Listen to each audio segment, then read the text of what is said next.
الحمد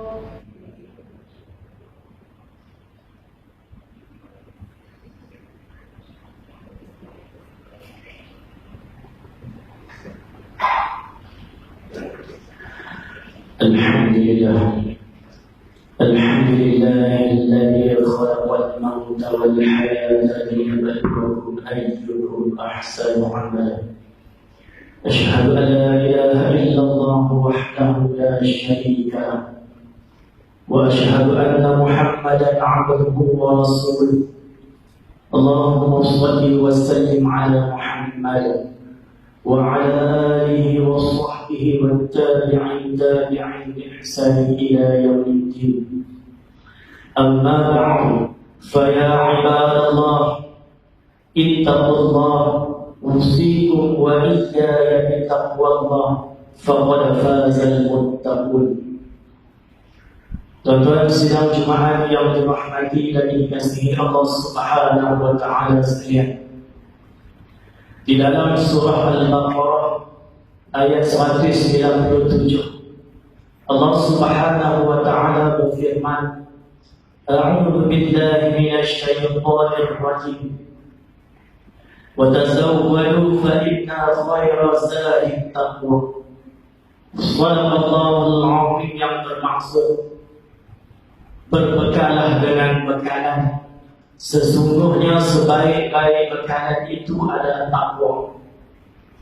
Takwa bermaksud menjaga dan memelihara diri daripada berbuat sesuatu yang menyebabkan Allah murka. Itu takwa. Dan dalam masa yang sama tunduk dan patuh akan segala perintah-perintah Allah. Suruhan Allah dilaksanakan dan larangan Allah ditinggalkan. Tuan-tuan sidang Jumaat yang dirahmati dan dikasihi Allah Subhanahu wa taala sekalian. Al-Imam Ghazali rahimahullah taala pernah menyebut, persiapkanlah bekal untuk perjalanan yang sangat jauh. Perjalanan kita penghujung bukannya usia kita.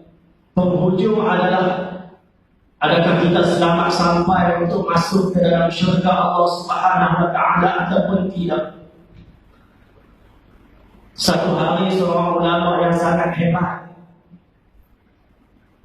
ulama salafus salih yang bernama Sayyidina Ibrahim An-Nahi, ketika hari nazar, beliau dikelilingi oleh ramai murid-murid beliau. Ada yang membacakan Yasin, ada yang membacakan surah-surah yang tertentu.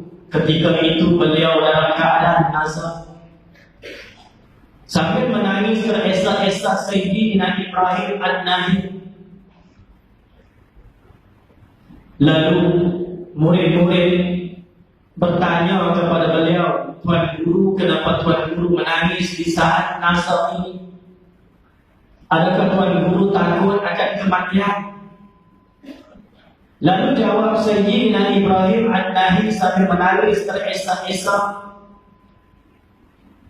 sebentar lagi akan datang putusan Allah yang akan mengkhabarkan kepada aku tempat aku ni, tempat kembali aku selepas kematian aku, syurga ataupun neraka, bahagia ataupun celaka. Itu yang sangat-sangat aku bimbang, sebab keputusan sudah dekat nak sampai. Seorang ulama yang sangat hebat. Lalu murid-murid beliau berkata, Tuan Guru, kan Tuan Guru banyak mengajar, Tuan Guru banyak ilmu, Tuan Guru banyak beribadat di waktu malam. Kata Sayyidina Ibrahim An-Nahi, aku bimbang, kerana sebentar lagi aku akan dapat tahu sama ada nasib aku baik ataupun tidak baik selepas kematian aku. Sebelum kita selamat sampai ke syurga Allah Subhanahu wa taala, selagi itu kita kena rasa bimbang, cemas, takut di hari akhirat nanti tempat kembali kita. Kerana orang beriman itu kena ada perasaan bimbang, perasaan takut, perasaan cemas. Bimbang dalam hidup kita ni Allah belum ampunkan dosa kita yang banyak. Bimbang dalam hidup kita ni Allah Subhanahu wa taala belum terima amalan yang kita buat. Orang beriman kena ada perasaan apa? Perasaan harap. Harap dalam hidup kita ni Allah ampunkan dosa kita yang banyak. Harap dalam hidup kita ni Allah terima amalan yang kita buat. Seperti mana Abu Hurairah radhiyallahu anhu tiap-tiap hari. Abu Hurairah radhiyallahu anhu seorang sahabat Nabi yang nama sebenarnya Abdul Rahman, digelar Abu Hurairah sebab apa? Suka sangat dengan kucing. Nabi gelar bapa kucing Abu Hurairah. Abu Hurairah radhiyallahu anhu tiap-tiap hari akan beristighfar minta ampun kepada Allah Subhanahu wa taala paling kurang 15,000 kali sehari. Orang tanya, wahai Abu Hurairah, kenapa beristighfar minta ampun kepada Allah sampai 15,000 kali sehari? Dan jawab beliau, aku timbang dan aku takut dalam hidup aku ni masih lagi berdoa Allah ampunkan dosa aku yang banyak. Para sahabat tak dapat hidup malam sebab apa? Mereka memikirkan tentang nasib dan kesusahan di hari akhirat. Kata Imam Ghazali rahimahullah ta'ala, cintailah apa sahaja yang kalian kehendaki, nescaya kalian akan berpisah dengannya. Di dalam dunia ini kita boleh cinta, kita boleh sayang keluarga kita, anak kita, isteri kita, harta kita, tetapi semuanya akan kita tinggal selepas berlakunya kematian. Rasulullah SAW bersabda, hadis yang diriwayatkan oleh Anas bin Malik radhiyallahu anhu di dalam kitab hadis 40 penawar bagi hati, kata Nabi, ada 3 perkara yang akan ikut jenazah kubur. Yang pertama keluarganya, yang kedua hartanya, dan yang ketiga amalannya. Selesai sahaja urusan pembumian, keluarga dan harta akan balik. Yang tinggal bersama dengan si mati satu sahaja, iaitu amalan yang pernah dikerjakan sewaktu hidup di dunia. Bila orang hantar jenazah kita, tuan-tuan, balik, orang pakai balik, harta balik, keluarga balik. Kata Nabi, orang yang balik perih-perih kasut tu, perih-perih bunyi kasut selipar yang balik tu, si mati yang ada dalam kubur mendengar, kata Nabi sallallahu alaihi wasallam, balik belakang dah, tinggal aku seorang-seorang di dalam kubur. Ketika tu si mati akan berkata, alangkah menyesalnya aku, amalan yang aku kerjakan sewaktu hidup di dunia sahaja yang ikut bersama dengan aku menjadi teman setia aku, kekasih aku. Apa yang aku usahakan, semua yang aku tinggalkan melainkan amalan. Amalan sahaja yang ikut, yang bersama, setia bersama dengan si mati ketika di dalam kubur. Habib Ali Zainal Abidin Al-Hamid, Habib Ali kata, tiap seorang daripada kita berdiri sahaja di hari akhirat nanti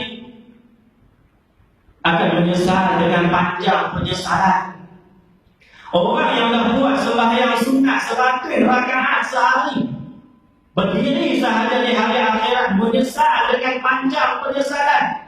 Kalau aku tahulah sembahyang sunat 100 kali, 100 rakaat sehari punya banyak pahala macam ni, nescaya aku akan buat 1,000 rakaat setiap hari, kata Habib Ali Zainal Abidin, menyesal dengan penuh penyesalan.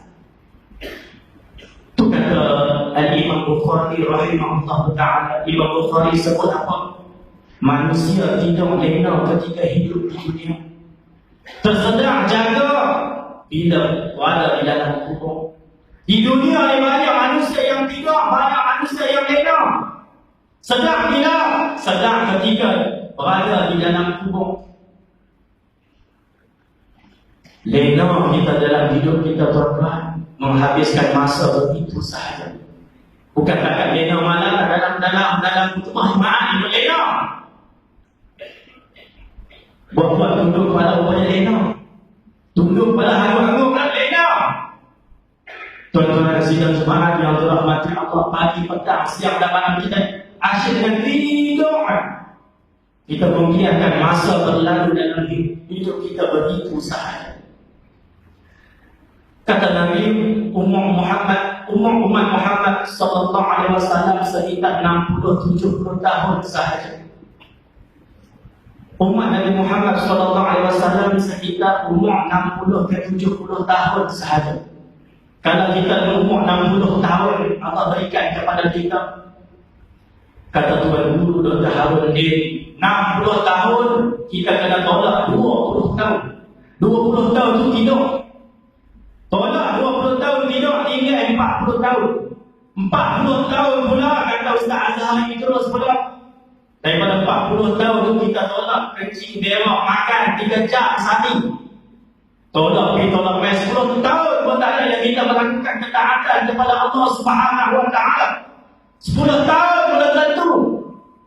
Tu pun kita rasa yakin yang kita akan selamat sampai ke syurga Allah Subhanahu wa taala. Ramai di antara kita tadi yang saya lihat, ramai tinggal sembahyang sunat qabliyah Jumaat. Sebab apa? Terlalu yakin yang akan selamat di hari akhirat nanti. Kita biarkan masa berlalu begitu sahaja. Ustaz, solat qabliyah Jumaat bukan makan. Kalau kita makan, buat